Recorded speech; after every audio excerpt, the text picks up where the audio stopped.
¿Qué tal amigos? Es un gusto, un placer para mí hacer esta entrevista por primera vez en este formato. Y estoy muy contenta porque yo sé que esto es algo que yo no esperaba hacer y ustedes tampoco esperaban ver de mí, pero hoy les traigo a un artista que yo sé que a ustedes les gusta muchísimo. Recientemente sabemos que va a venir a México y esto es algo que pues queremos saber un poquito más de él. Y pues nada, el día de hoy estoy con James de Hellripper.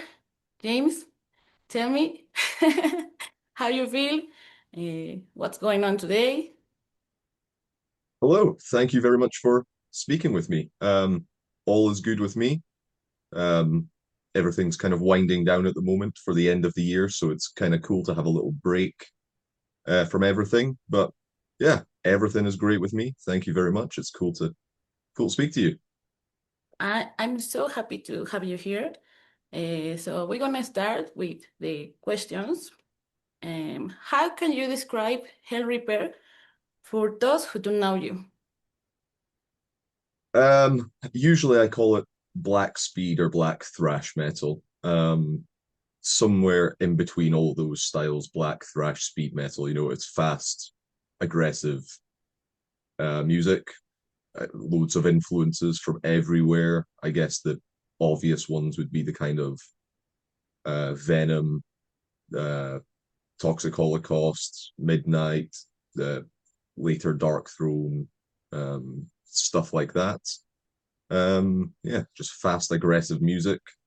Um, with In the past few years, it's been lyrics about Scotland, things based on songs based on Scotland in some way, which has been fun to do.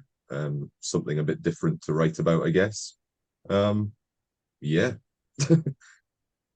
I mean, that's cool because you put Scotland on the map, you know? Uh, Well, yeah. I think it's like that. For me, maybe I don't know a lot of bands from there, but the reference is Hellripper. I love it. That's really cool to hear. That's cool to hear. So, have you ever feel overwhelmed about all these new fans? I mean, you have new fans. I don't know how you feel about that. Yeah, I don't know how I feel about that. It's crazy.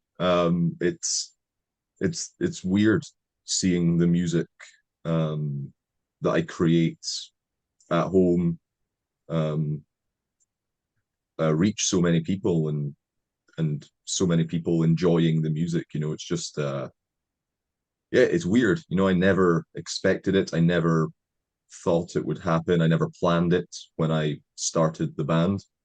I started the band 2014 or something, just as something fun to do. I wanted to learn how to record and write music by myself. And I recorded the first few EPs, the first album at my bedroom when I was living with my parents and still at university and stuff. And yeah, there was no plans to play live. There was, but yeah, it just kind of grew and grew, and yeah, it's just crazy. I mean, it's so nice. It's so cool to reach people in all these different countries, different places, and have people buy the music and support us, come see us live, and that I'm able to come to places like Mexico and go to Europe and the US and stuff like that with Hellrippers. Yeah, it's crazy. I don't know how to describe how I feel. It's still weird. It still doesn't register in my head. That's fine. I mean, we are happy to meet you. We are happy with. I thought that you bring back that sound of speed metal, Hmm. and Mexicans love it. So Yes. you see that Yeah. at Candelabrum. Yeah. Oh man, Candelabrum was crazy. That was a great weekend. I really enjoyed that. Our first time in Mexico. Yeah, it was a great weekend. We saw a bunch of bands. We kind of explored the city a little. We were only there for 2 or 3 days. I can't remember. But it was really fun. And yeah, there's a lot of the fan base um, is from Mexico. Just judging by a lot of like online metrics, like the Spotify audience. I think Mexico is one of the top countries for my listeners, and when we got a great response live at Candelabrum, um, people on social media from Mexico. Um, yeah, it's great. Like I say, it's crazy to reach people somewhere like Mexico. Uh, it's it's crazy, but I'm glad. I'm glad, and thank you very much for the support, everyone over there. I see your face. You look so happy about to talking about Mexico, and we really appreciate. So, tell me, what bands did you grow up listening to? Loads of different stuff. I got into music when I was like really young. I loved stuff like old stuff that kind of my parents would listen to, and stuff that was in the charts at the time. So I remember really loving the Beatles when I was like really young. And then my dad and parents, my mom and dad showed me different stuff, Queen and the Eagles and the Police, um, Jimi Hendrix, things like that. And I got interested in the charts. I would watch whatever show, like the chart show, like Top of the Pops in the UK. So there was bands like Sum 41, the Red Hot Chili Peppers, all of that kind of stuff. And then I grew up with I guess, the indie scene in the UK. I mean, US and UK, but there's a lot of great guitar bands in the mid 2000s, like Arctic Monkeys, one of my favorites. Like Franz Ferdinand. Then there's the Strokes, the White Stripes, stuff like that. And then I got into metal. I discovered Metallica and Megadeth. Um, Fell in love with that kind of music, and from there, just kind of tried to explore everything in metal. So around that time as well, so I got into Metallica, Megadeth, yeah, Slayer, like all the kind of like big legendary bands, Testament. But at the same time, there was the new wave of thrash and new wave of traditional metal happening around the time. So I discovered bands like Enforcer, Evil, Havoc, Steelwing, Skullfist, Gamma Bomb, Toxic Holocaust, all of that kind of stuff. And then from there, I just got into any sort of metal, anything, from death metal to thrash, some black metal, loads of punk. Um, yeah, just I still listen to anything, and I kind of have my whole life just listened to anything that I think is good. I don't think it's important. The style is important to me. I'm never going to say refuse to listen to anything because it's not cool enough or not heavy enough or not whatever. If it's a good song, I will listen to it. Yeah. Nice. Um, are you talking about Franz Ferdinand, Arctic Monkeys? Those bands have influenced in your show, like all this crazy thing about the energy on a stage? Yes. Yeah. I mean, the early indie scene in the UK, you see videos of like Arctic Monkeys live in like 2000 and I think it's six or something. They've got a really cool video live performance online you can see. But yeah, a lot of that influences me in any way. Any kind of music influences me in some way. There's bands like, yeah, say the Hives, I think are one of the greatest live bands. So the energy that they put on stage, that's what I like to see. And so that's why bands like that influence the kind of energy we try and put out and the kind of aggressive, fast, balls to the wall kind of nature of Hellripper shows. And then also in the songwriting, you might not hear it. It's not, maybe the Hellripper style is not, it doesn't, it's not immediately obvious. There's an influence from bands like those, but it could be something like a song structure or a cool production idea or a cool guitar sound or something.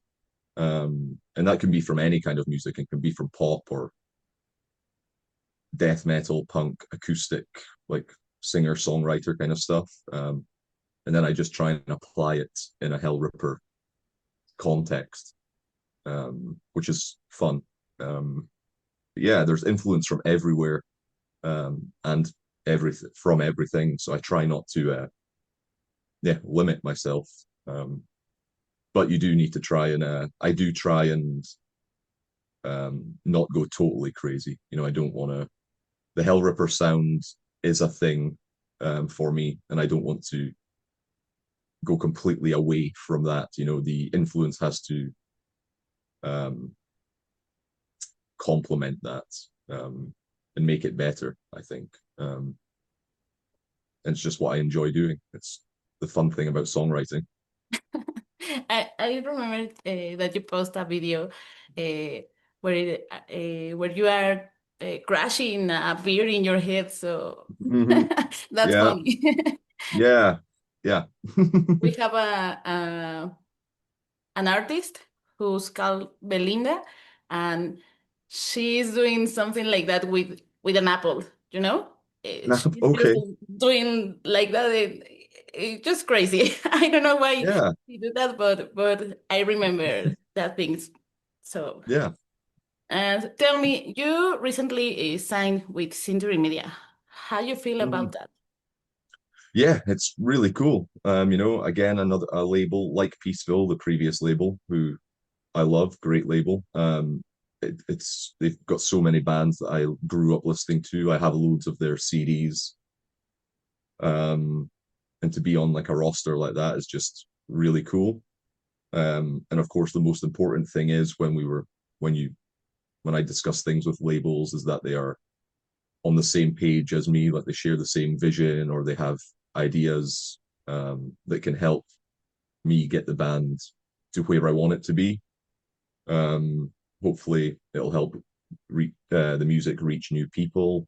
Um, and yeah, I mean, yeah, the more people we reach, the more the band grows. It means the more we can visit more countries on tour. You know, we can we'll be doing our first US tour next year if all goes to plan, and you know, just yeah, it's been great so far. You know, obviously there's been no releases yet, but it's been great working with the team so far, and I'm looking forward to getting the album out there and seeing how it does, seeing how people respond to it.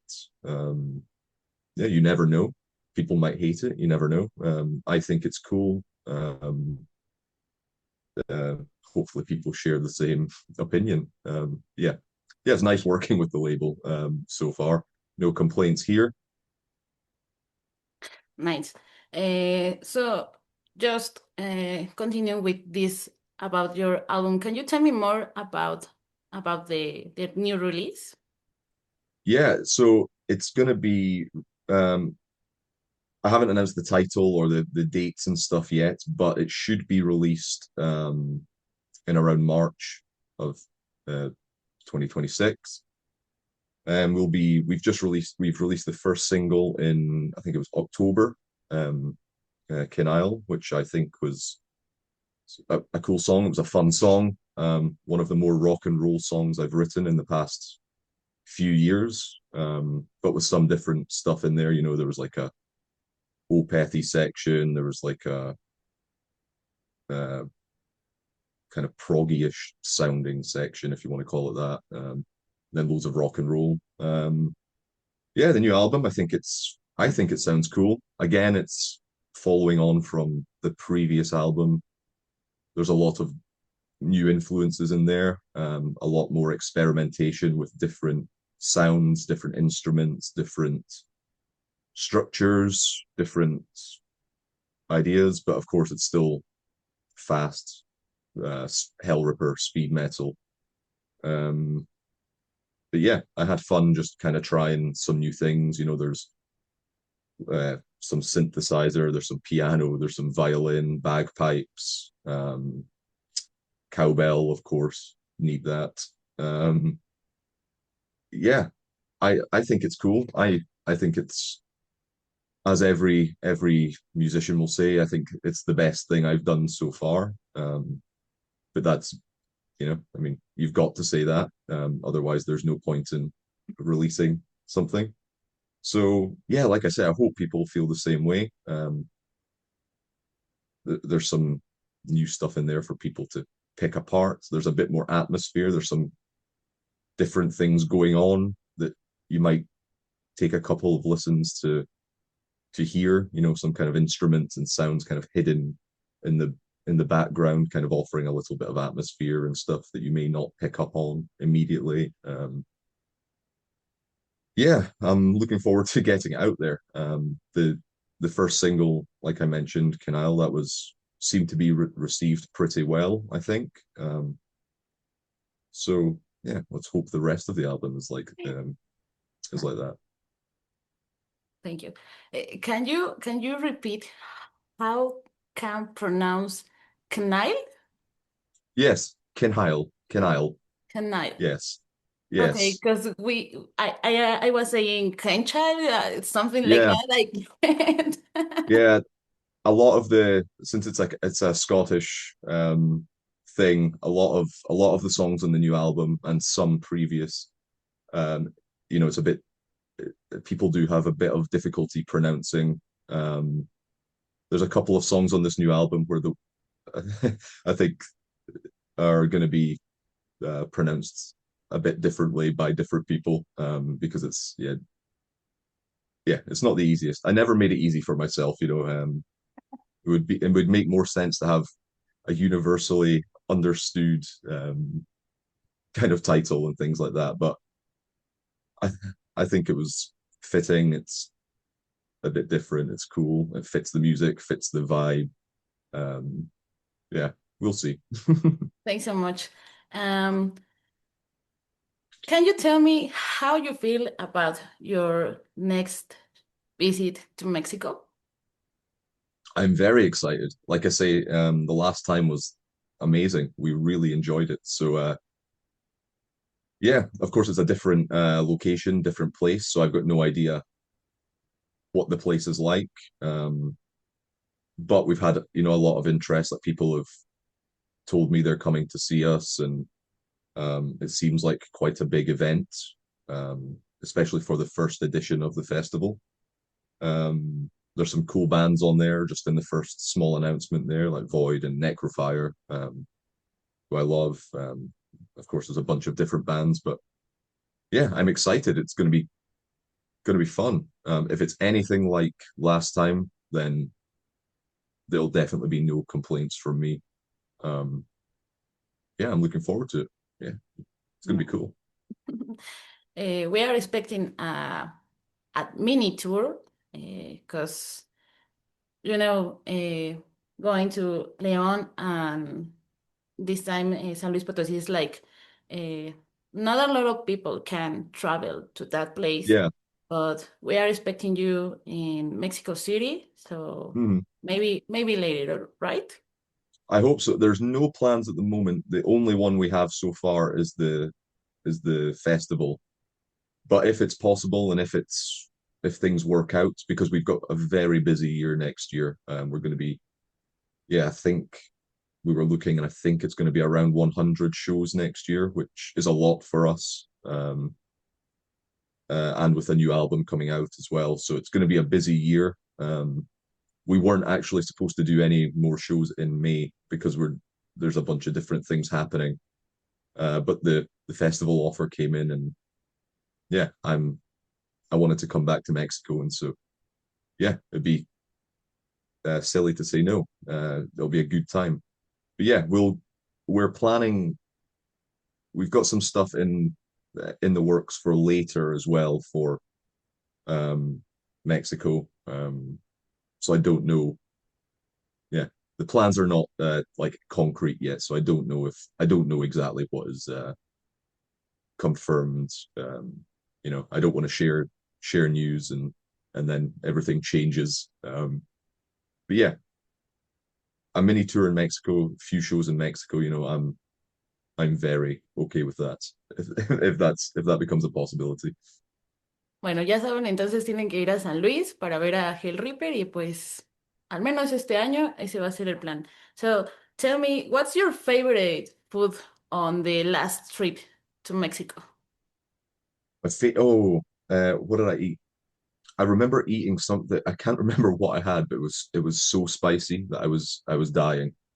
I was like, but I don't handle spice well, so the rest of the band were just eating normal, like just normal people eating, and I was like just sweating and having to drink pints of water, like yeah. But I'm trying to think. Of course, we had loads of tacos. I love tacos in general. But we went to a place, got loads of them. Um, I'm trying to remember what did I have at the festival. I can't even remember, to be fair. I remember loads of tacos and there was a lot of stuff that was kind of I don't remember the name of. It was just kind of try this, this is cool, and it was great. But that's always one of my favorite things about touring as well, and going to different countries and going to different places is just uh eating so much great food and coming home and being like 20 pounds heavier than I started the tour. It's always great. Um, so that'll be, yeah, definitely trying a bunch of food will be on the cards and is a goal of mine for when we come back to Mexico. Nice. Well, you have already to gain some weight again. I'm always ready. So tell me, what it means music in your life. Everything, everything. It's like I say, from when I was really young, um, I just loved it. Um, and I love it even more every day, every year, just discovering new stuff. Especially now that I write music, it I mean it is my whole life. It's my job, it's my hobby, it's my so like so 20 hours a day or whatever is basically music for me. Just touring nonstop, writing music, and then in my free time, I listen to music. I watch music podcasts, interviews with artists that I like. I watch studio documentaries, like the making of an album, and music, like just documentaries in general. Yeah, it's my favorite thing. It's what I do nonstop, constantly. Almost everything in my life is in is revolves around music, I guess. Yeah, I just like it. I just love it. Yeah. Nice. So have you ever planned to write about the myths of other countries or other cultures? Like lyric wise, Yeah. there's been a few songs in the past where I've written about some stuff like that, kind of true stories. The Affair of the Poisons was about French history, Beyond the Convent Walls also. Um, what else do I have? I can't even remember my own songs. Um, yeah, I can't even remember my own songs. But yeah, there's a few things based on like true stories and historical events and stuff. Um, but I feel the Scottish thing fits more because I'm from here. And not a lot of people are writing about it. There's not, especially in the speed metal scene, or there's not a lot of Scottish themed kind of lyrics. It's not. I'm not opposed to anything. If I find something interesting, I'll write about it. You should have to write about La Llorona and I've have you I've ever heard of heard that. about La Yeah, Llorona? I've heard of that. Yeah, yeah. Well, you never know what's going to happen. Usually, I don't know what I'm going to write about. It's just something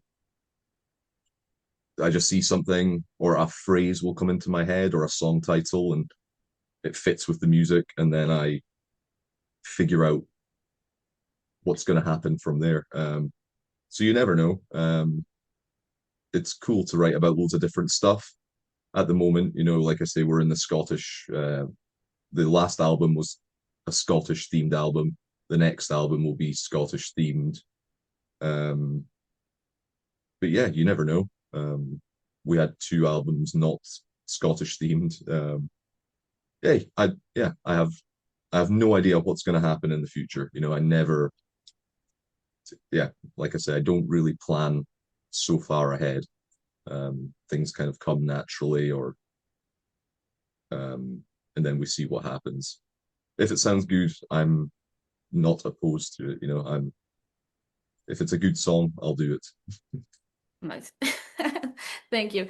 Um, what do you think? What do you think about cell phones at concerts? Is recently a theme? What do you think about that? Because a lot of people is recording your shows, recording you. Yeah, But how you feel about that? for me, I don't care. People, I mean, especially for a band like us, people filming our shows, um, and they spread it online. They put it on Instagram, they put it on YouTube and things like that, and it becomes a way of people seeing the show. You know, people, you know, because we might not get to a place like Mexico, or we've never been to Australia, Japan, you know, so places like that. At the moment, that's the only way they can see our shows, other than maybe like some professional footage online recorded by festivals and things. And if people want to, if people enjoy themselves filming, then it's fine with me. As long as it's not annoying people, that's the one thing. You know, if you're annoying someone by doing something, then yeah, obviously it's not ideal. But yeah, for me, if people want to enjoy the show with mobile phones, then it's doesn't bother me at all. Nice. Can you share with us what's your last band to recommend? Band to recommend, I would recommend a band called Cloak, from the US. They're one of my favorites, and they have been for 2 or 3 years now. We played a few shows with them last year or 2 years ago. I can't remember. I have no concept of time at the moment. But yeah, they're great, like kind of black metal, like a mixture of like Watain and Tribulation or something. Um, that's a great band. Um, yeah, I'd recommend them. Nice. Thank you so much. So we're gonna finish this interview. Thank you so much again. So can you say goodbye to your fans? Goodbye, people. Thank you very much for watching. We're going to be over there soon, so we'll speak to you soon, I hope. And yeah, I hope you enjoy the show when we're there. Yeah, keep listening to Hellripper, keep hailing the goat. Yeah, cheers.